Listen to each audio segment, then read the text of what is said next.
There's no better education than getting out and seeing the world. The experiences are what you're going to remember in the long run. Getting out to see the world has just really opened my eyes to a lot of things. I know a little bit about a lot of random things, and that's because of travel. We're going to be able to learn so much about some really great destinations. I'm excited about how this will improve our group itineraries. I'm really looking forward to having great conversations about places. Welcome to Destination Dispatch. Hello, I'm Jim Delleman with Group Travel Odyssey. Thank you for joining us for yet another episode of Destination Dispatch. We've got a fantastic place that we're going to today, one of my favorite places to go. But before we get into all of that, let me remind you that if you've not done so yet, if you're watching us on YouTube, make sure to hit that little subscribe button down below.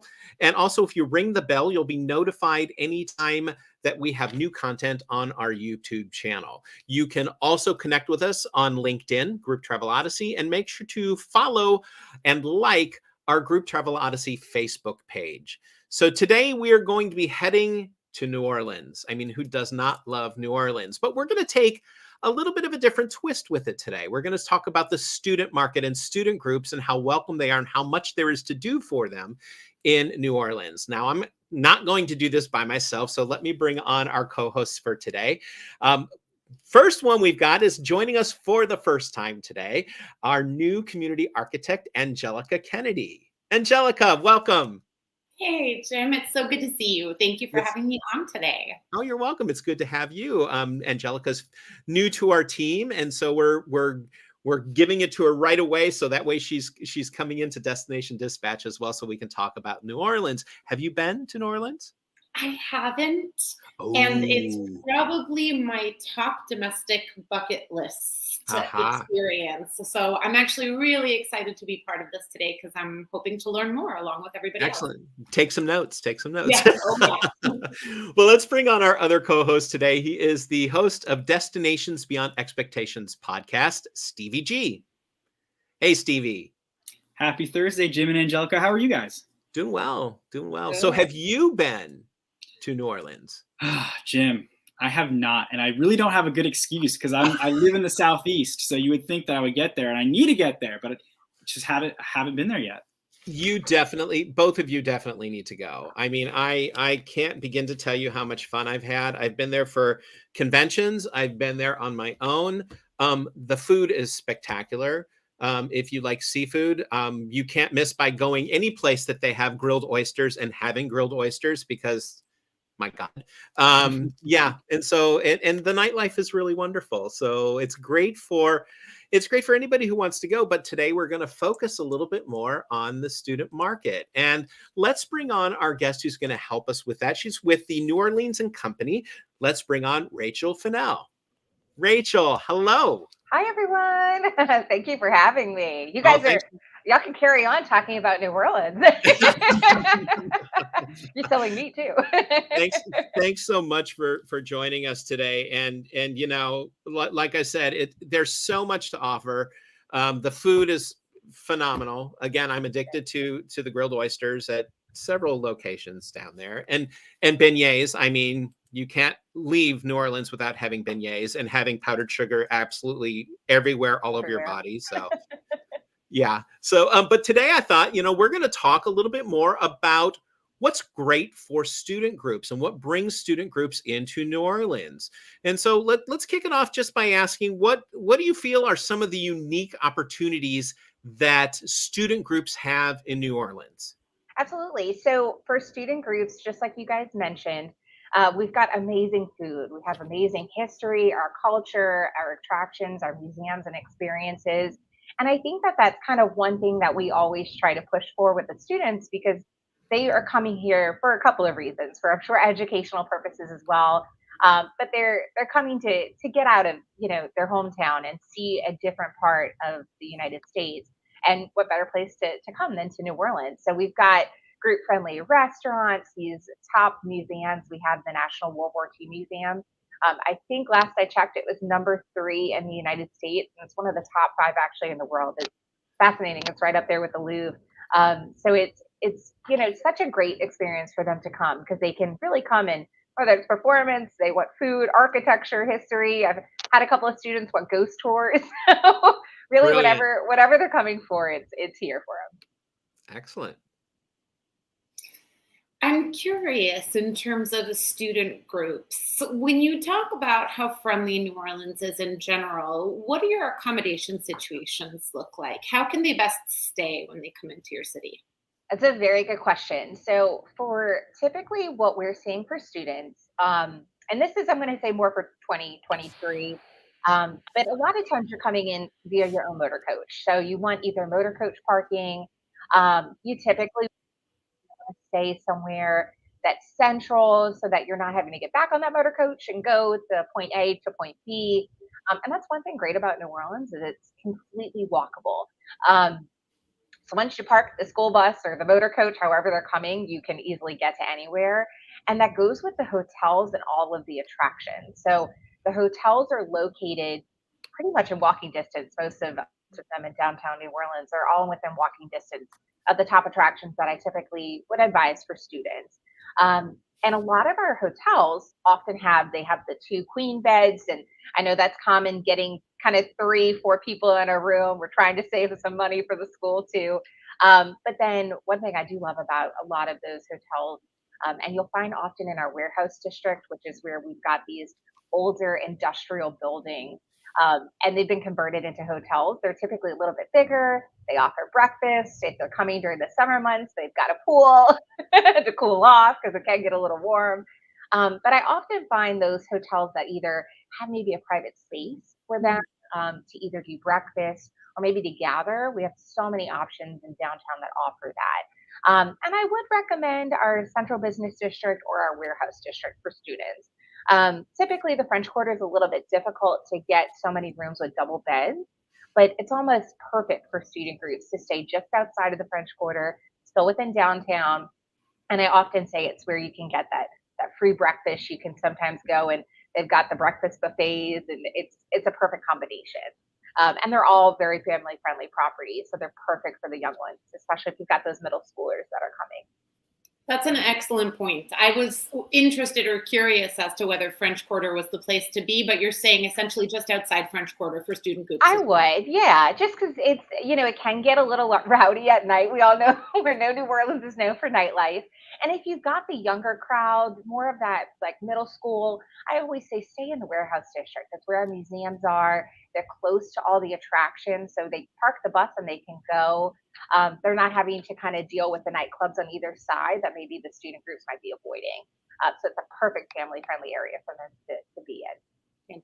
So, Rachel, before we pressed live and before we started the live stream, we were kind of talking about like performance opportunities for maybe bands, choirs, and orchestras that are visiting New Orleans. What can you tell us about the performance opportunities available for student groups that visit New Orleans? Yeah, we have a lot. That is something that we have a lot of, and it really depends on where you want to perform. I often say if you want heavier foot traffic, where if you're having a bigger band or you've got dancers and the band or, whatever, a choir that's 100 people plus, we have a beautiful riverfront and it's called Wildenberg Park. To me, that's some of the best places to perform because it's also got a covered pavilion. Actually, that is Wildenberg Park, which I just saw in the video a minute ago. So you get a great ability there to perform in front of a live audience of people just kind of walking and seeing downtown in the French Quarter. So it's pretty organic of people just walking up and seeing. But because we are in New Orleans, it can rain sometimes. It can be a little warm sometimes. I always recommend maybe looking at an indoor option too. You can perform. We have a mall downtown called Canal Place. You can perform there, and that is covered and inside in the AC. The National World War II Museum allows performances, and you could even perform in certain churches. So if you happen to be a religious organization or a religious school, that you can actually perform in our St. Louis Cathedral as well too. They offer that. So there is a lot of options, and they vary. Sometimes you're at the World War II Museum, you might play patriotic music. If you're at the church, you might play more religious themed music. So it can vary, but I often recommend somewhere in downtown New Orleans is going to be where you'll have that foot traffic, the French Quarter specifically too. Excellent. So with with all the itineraries and stuff and everything that there is to do, we know about the nightlife for the adult groups and stuff like that. But one of the things that that I think is overlooked sometimes is the amazing history in New Orleans. So what kind of historical opportunities are there for exploration for our student market? Yeah, no, that's a good question. And I feel that you always want, when you're working with the teachers and with the schools, you always want to have a decent amount of educational components. And one thing I love that we do here with New Orleans and Company is we can provide you with museum opportunity and recommendations, such as we have a museum that is actually completely free to get into. It's called the Historic New Orleans Collection. Fancy name for basically saying it's a museum covering the history of New Orleans. It is beautiful. It's completely free to get into. I can't stress it enough because people always think I'm making that up, but I'm not. It's free. But then you can also tour where we have Mardi Gras World and learn about the history of Mardi Gras and how it was created, how it was started. Actually get up close and personal with the floats, meet the float designers. So they're getting a little bit of history of how New Orleans celebrates carnival season. And then they're getting that New Orleans history. But we also have several museums that are actually in our downtown region that cover the Louisiana Purchase, covers our historic Hurricane Katrina that happened in 2005. It actually, some of it covers state history. So we have the Cabildo and the Presbyteer that cover those. And then we have actually the U.S. Mint, which is where coin was initially made in New Orleans. It's just a museum now. It doesn't make money anymore. But you can also tour the New Orleans Jazz Museum is there. They have live free concerts. They just had one yesterday at 2 p.m. So the students can go and learn about history of jazz and how it was started, who created it, who started it, where did it come from, and then they can catch a free concert after. So there's so much, and then that just on top of you could get history tours, architectural tours, where you learn how the wrought iron gates and what do they mean, why were they there. It's fascinating just hearing some of the history. I'm born and raised here, and it still fascinates me every time I learn something new about it all. Excellent. So now that Jim asked the pivotal question of the rich New Orleans history, I want to move us forward to present day and ask what you're seeing currently in New Orleans. What are some current trends you're seeing, especially considering that we've experienced so much change over the last 3 years just in travel? That's a good question. And change right now, I'm sure y'all are all seeing it as well too out there. The amount of change that we're seeing is pretty, a good word is pivotal. I'm using that word. I'm stealing it, Angelica. But in terms of, we're seeing a lot more performance groups, a lot more budget-friendly options, and we can definitely assist you with that. So we can find those budget-friendly, group-friendly, budget-friendly, and group-friendly restaurants. We can get you, I have a full list that we actually created post-COVID that are completely free things to do in New Orleans. So, you're trying not to break the bank when you come. And that's kind of been one of the bigger trends that we're seeing, try to keep things in a budget conscious world as things always are escalating and inflation is going up, keeping, hotel prices as low as we can. And then keeping just the contact with different hotels and different museums that maybe you might have had, but it might be someone new or someone different. So those are the big trends we're seeing. But we actually have a lot of new things happening right now too. We've got a whole new sound and light show called Expressions of America that's taking place at the National World War II Museum. We have a Southern Jewish Museum that just opened. So we've got we actually even have a 360 observatory deck, and that's been very popular. So those are trends that we're seeing where people ask for.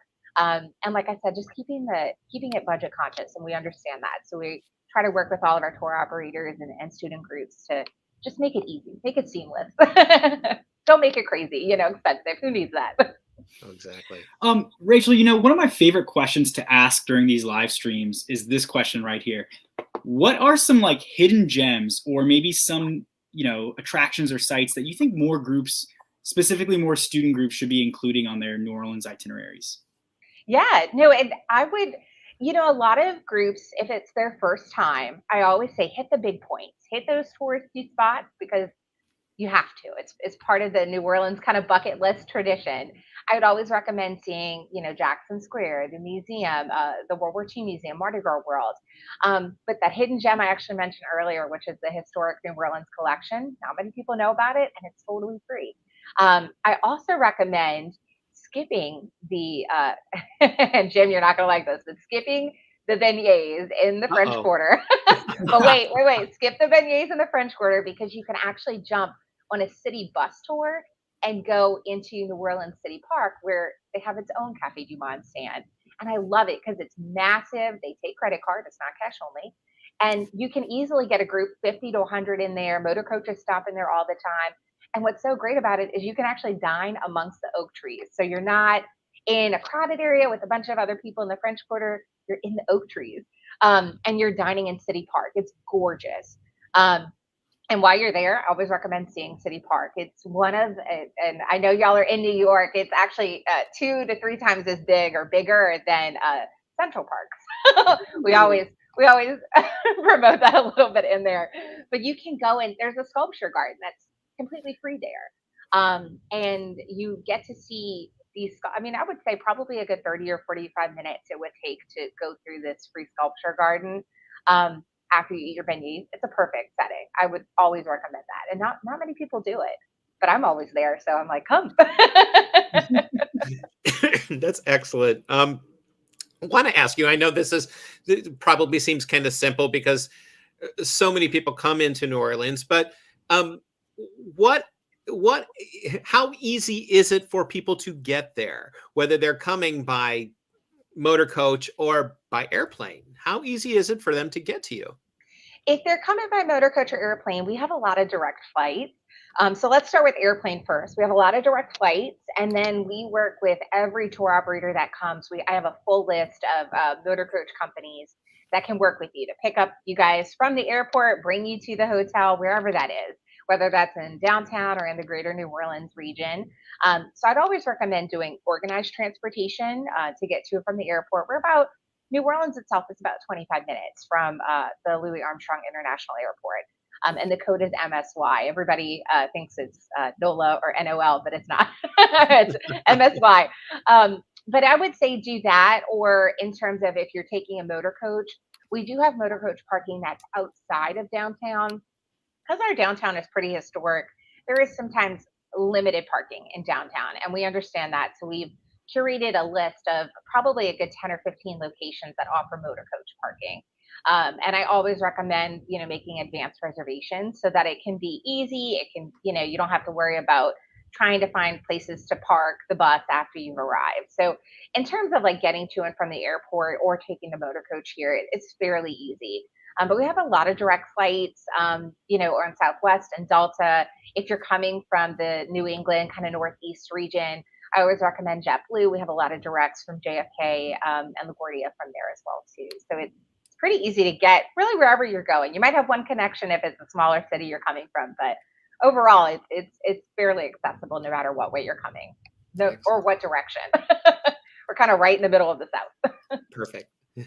And since Jim asked the how, I would love to follow up and ask the when, because I know that group travel is very dependent on the type of group and the type of market. Obviously, when you're working with seniors, they have the ability to travel any time of year, but with students, there are specific time periods where they can travel. When are some good dates or time periods or seasons for students to come to New Orleans? I am so glad you asked that, because that is that can often make or break a price point for students. And so that's a very good question. Actually, right now, this weekend, we're hosting our first weekend of the New Orleans Jazz and Heritage Festival. It is one of the top 3 largest producing visitor numbers for us in New Orleans. So now would not be, this weekend would not be the ideal time because you would get pretty high hotel rates and probably not be able to stay in downtown in a reasonable price point. So I would always suggest if you come midweek, you usually are always going to get better rates. Think Sunday through Thursday. I know that's typical.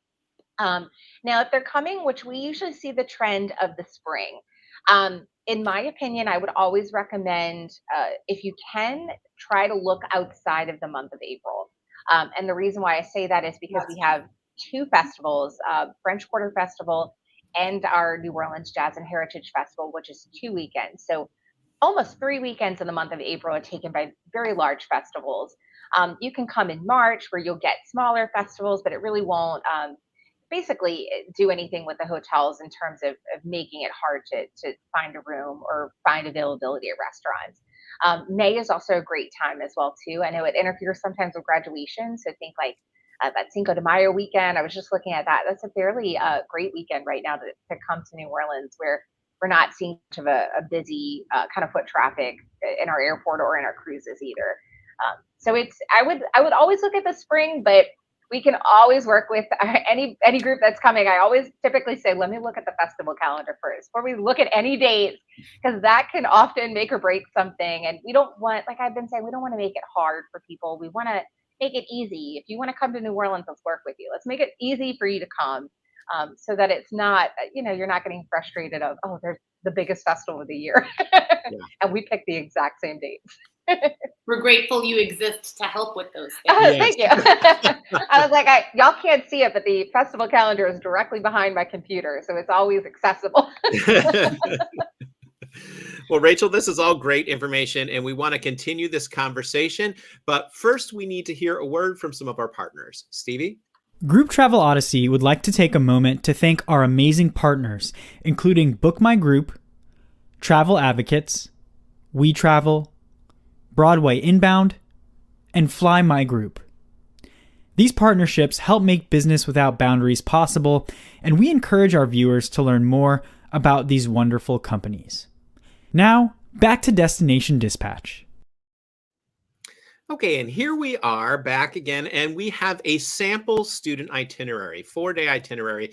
And one of the things that I really love about this is you even say on the itinerary that it's your starting point for student trip to New Orleans. It's not necessarily the be all and the end all, but this can be kind of your skeleton that you work from, and then you can customize things around STEM, music, culinary, other specific interests. And again, if y'all need more information on this, you can contact Rachel, and we have all of her information that we'll be putting up on the screen.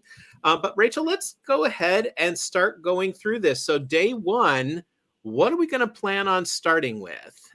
So day one, you'll see here, this is going to say, we always recommend doing a French Quarter walking tour or a bus tour. And you'll see on day two, we actually have a city tour. So we've covered both in this itinerary. But Right. That French Quarter walking tour, we recommend stopping at the Cabildo. Mhm. And then also the Presbytere, which is going to be those two museums that cover the Louisiana Purchase and the state of Louisiana history.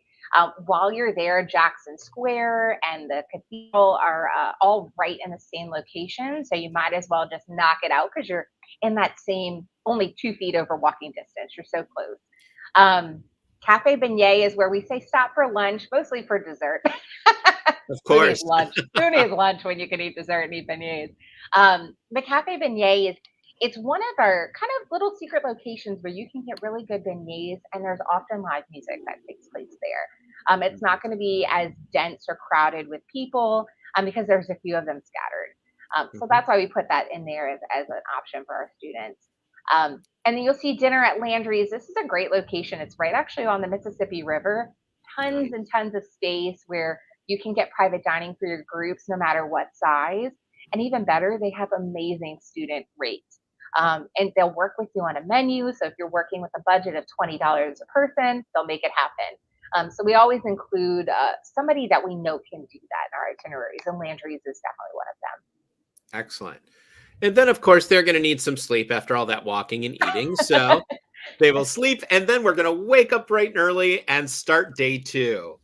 Exactly. So day two, I went ahead and put on here that city tour. And the reason why I always recommend a city tour is you can't walk all of New Orleans. Right. Your feet would really be hurting you. And you probably need new shoes by the end of the trip. Oh, yeah. So I would recommend doing a city tour because this gets you out of the French Quarter. This gets you into our historic garden district.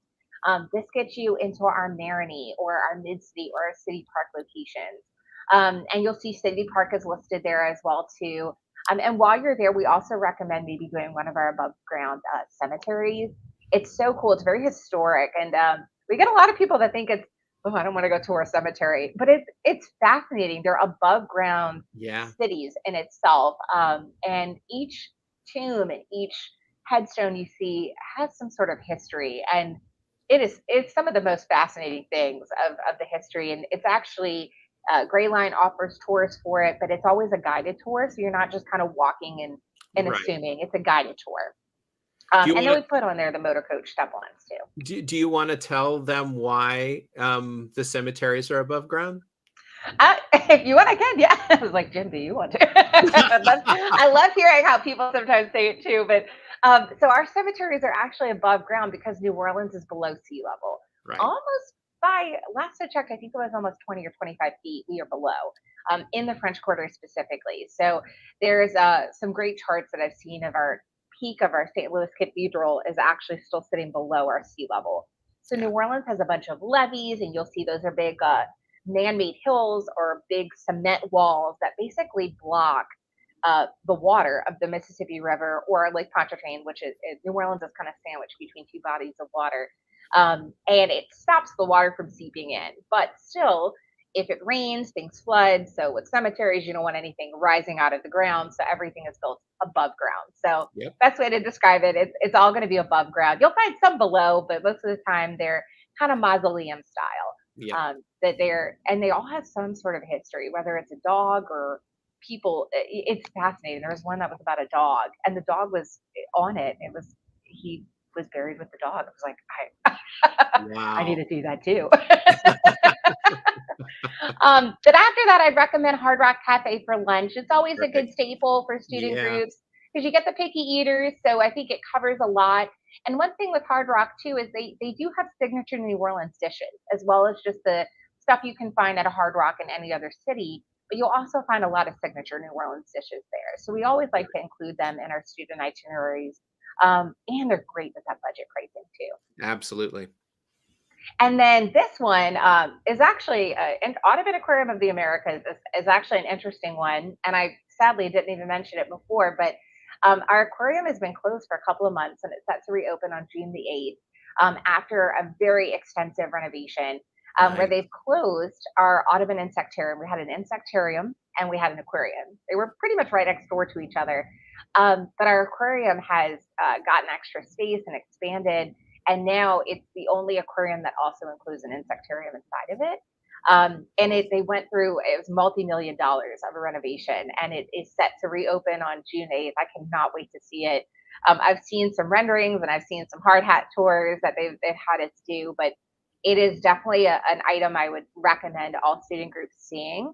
I've traveled the world and the United States a lot. I'm still biased, and I think we have the best aquarium of most cities that I've seen. Sadly, I've got to say that. Hey, no, we have an amazing aquarium. Go for it. And then this is something that we always do like to say to do, which is to go on a Mississippi riverboat cruise. Yes. It's not something that's, you're going away forever. It's only an hour and a half. It's even for those that might get a little seasick, it's not anything that's going to be rocking and rolling along the river. Right. It's very smooth sailing. And what's cool about it is it's a dinner and an attraction experience combined. So you get live jazz music, you get a narrated tour down the Mississippi River, and then you also get a meal. And it's all prepaid for beforehand, and they will work with you on student rates as well too, to combine that price. So just know in terms of a price point, think of an attraction and a meal combined in terms of how they rate theirs. But it's an hour and a half. It goes down the Mississippi River and then turns and comes right back to where it docked before. It's definitely a good and must do for the students because we get to see it, the New Orleans from a different perspective. They're not seeing it from the land, seeing it from the water. And then we sleep a little bit and come back for day 3. So this one, we're getting you out of downtown. Okay. We're saying, okay, let's see what else is out there in New Orleans because we have so much more than just the downtown itself. So we say go to Destrehan Plantation. We have a lot of historical estates that you can go and tour. You can learn all about the plantation life. You can view demonstrations, see the grounds. And you get this one at Destrehan Plantation is you'll also get a document that's signed as well too. So it's kind of nice because I do feel like with these, you really get to see a piece of history that there's only a few of them left. And they've done a beautiful job of really covering the full history. So they cover the enslaved, they cover the free, they cover the history of the plantation, how it was built, the life at that time. So it's not just a one-sided viewpoint; it covers all viewpoints of it as well too. So I think they've done a great job with it. And so Destrehan is one of the closer ones. So we recommend Destrehan. It's literally only about 30 minutes from here. And so if you have a motor coach, I would recommend taking your own motor coach to get to it. If not, companies like Gray Line or Cajun Encounters, which are tour companies in the New Orleans area, actually will basically give you the ticket and bring you there at the same time. Okay. So there's a lot that combine it, knowing that it's about 30 minutes away. You don't Great. have to walk there. That's good. And then this one, we say if you can come back, do Crescent City Brew House. If you can't, there's actually a lot of restaurants that are part of those historical estates as well too. Mhm. So if you can combine the restaurant while you're there, always recommend it because you get some amazing food. If not, we've also got Crescent City Brew House. This is going to be right near, kind of think Jackson Square region, so right in the heart of the Frontier. They have a whole upstairs menu. Think it's also got that Creole Cajun dish signature items, but then it has the hamburgers, chicken tenders for the little ones that might not want those Creole dishes that we typically that we all love, but a 10-year-old probably wouldn't eat. And then we say we recommend going and doing a swamp tour. So now we're changing gears a little bit. You've seen the historical estates. Now let's go and really see the wildlife out there. So this one we recommend Cajun Encounters, and there's several other companies as well too. This is a truly unique experience where you get really it says here an up close view of the wetlands. You are in the wetlands. It's more than up close and personal. You are on a boat that can accommodate about 25 people, so it's not like a little pontoon boat that you just it's very safe. It's not anything I would be concerned about for seasickness or even I just had somebody ask me about bugs the other day. I was like, you don't typically have any of those issues on the boat because they're still moving. So you get the fresh air and the breeze. Right. But it's fascinating. You get to see alligators that are only a couple of feet away from you. Now, you're behind the boat railing, so don't worry. You're like, I don't want to be lunch for any animal. You're behind the boat railing, so you're not, right there with the alligators. But they will feed the alligators to get them a little bit closer. You can see them. They'll give you the history of the swampland, and it's beautiful, y'all. It's actually it sounds like crazy when you hear swamps, but it is beautiful. And then we say go to Superior Seafood for dinner, where you get to see a little bit of something different. Superior Seafood offers both seafood dishes, but this is going to be a little bit more authentic New Orleans food. It's fantastic there. And then lastly, we always say if you can wrap up with a haunted history tour on that night.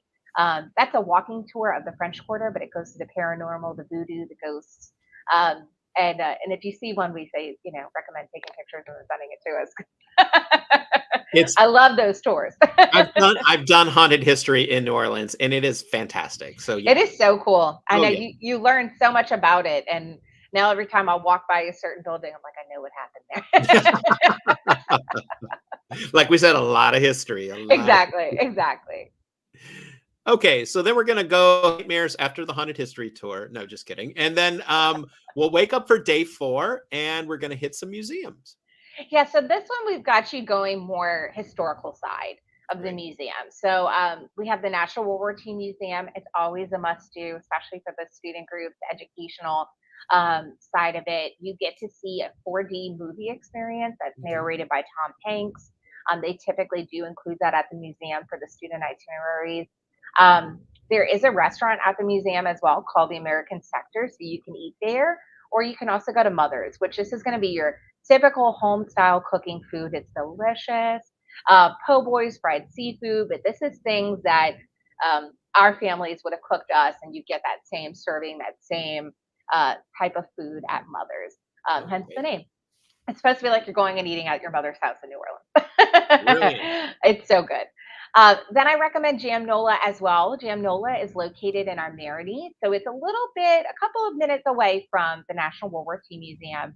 And this one is actually fascinating. It is a museum that is completely done from local artists. So they've each gotten a little space and created you can call it like a selfie spot or an Instagram spot.